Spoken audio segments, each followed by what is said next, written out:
Тем временем в Коми принимают новую важную меру поддержки малого и среднего бизнеса. Вдвое будет снижен налог для упрощенки. Об этом накануне в своем видеообращении рассказал Владимир Уйба. По его поручению Минфин Республики уже готовит соответствующий законопроект. А сегодня руководитель региона снова лично рассказал о мерах, которые принимают власти для стабилизации ситуации в республике. Уважаемые жители Республики Коми, добрый день.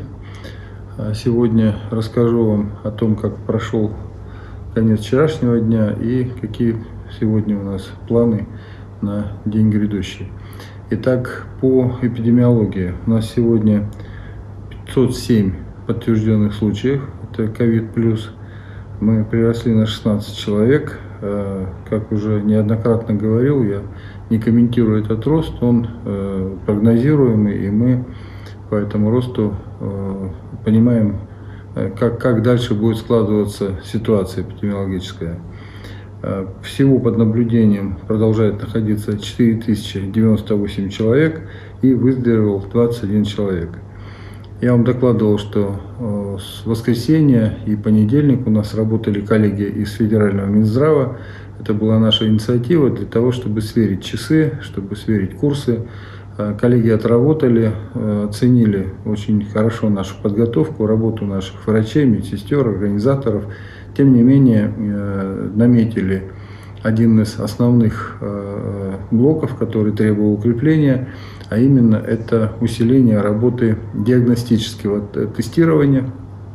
Понятно, что мы над этим постоянно работаем, договорились, что действительно есть необходимость а самое главное, нашли возможность открыть еще одну лабораторию для диагностики и тестирования COVID+. Это на базе диагностического центра. Все указания даны, туда вышли еще вчера строители, подготовили план реконструкции помещения, согласовали со всеми. Думаю, что к пятнице мы эту лабораторию запустим в работу. Ну и принято решение о введении ограничений на въезд в 4 городах. Это Воркута, Усинск, Печора и Ухта. Ограничения связаны в первую очередь с теми категориями людей, которые въезжают на работу. И это очень необходимо и важно сделать именно сейчас, потому что эти города у нас пока без заноса, ну кроме Ухты. И поэтому крайне важно сохранить вот эту, так скажем, стерильность территории. Поэтому все въезжающие, в первую очередь работающие по вахтам, руководители будут вынуждены, это вынужденная мера и обязательная, 14 дней соблюдать карантин. Для того, чтобы, если кто-то приедет заболевший в стертой форме или в скрытой форме, чтобы за эти 14 дней карантина мы могли выявить человека и направить на лечение. Мы, как я вам и говорил, заранее подготовили еще один вопрос. Это к внедрению автоматического процесса введения спецпропусков. Мы сделали это не сразу. Мы провели на одном большом промышленном коллективе такую притирку. Система отработала очень хорошо, и практически с завтрашнего дня мы готовы вводить эту автоматизированную систему.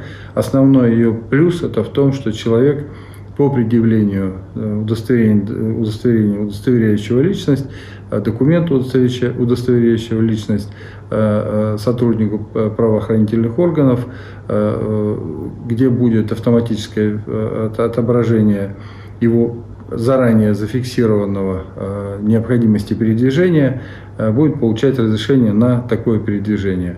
На самом деле это будет занимать буквально полминуты для того, чтобы сверили сотрудники проверяющие и дали разрешение на дальнейшее передвижение. Но для того, чтобы не было сумятицы, для того, чтобы это не было сбоя какого-то еще дополнительного, до 30 апреля ранее выданные пропуска, бумажные пропуска будут действовать. В этот период руководители предприятий, учреждений, которые знают, что их сотрудники должны передвигаться, должны своевременно, заблаговременно оформить внос вот в эту автоматическую систему своих сотрудников.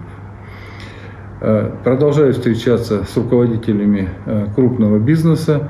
Вчера прошла встреча с гендиректором Лукойл Коми Александром Сергеевичем Голованевым.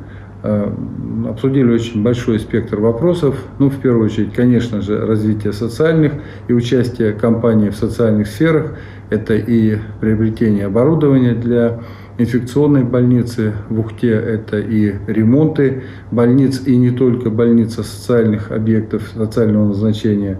Я хочу очень от всей души поблагодарить компанию и руководителя за такую активную позицию и за оказание помощи и в этот период, и вообще за участие компании в развитии региона.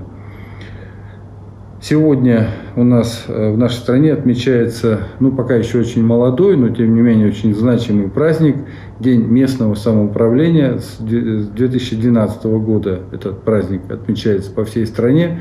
От всей души хочу поздравить всех руководителей местного самоуправления, депутатов местных созывов.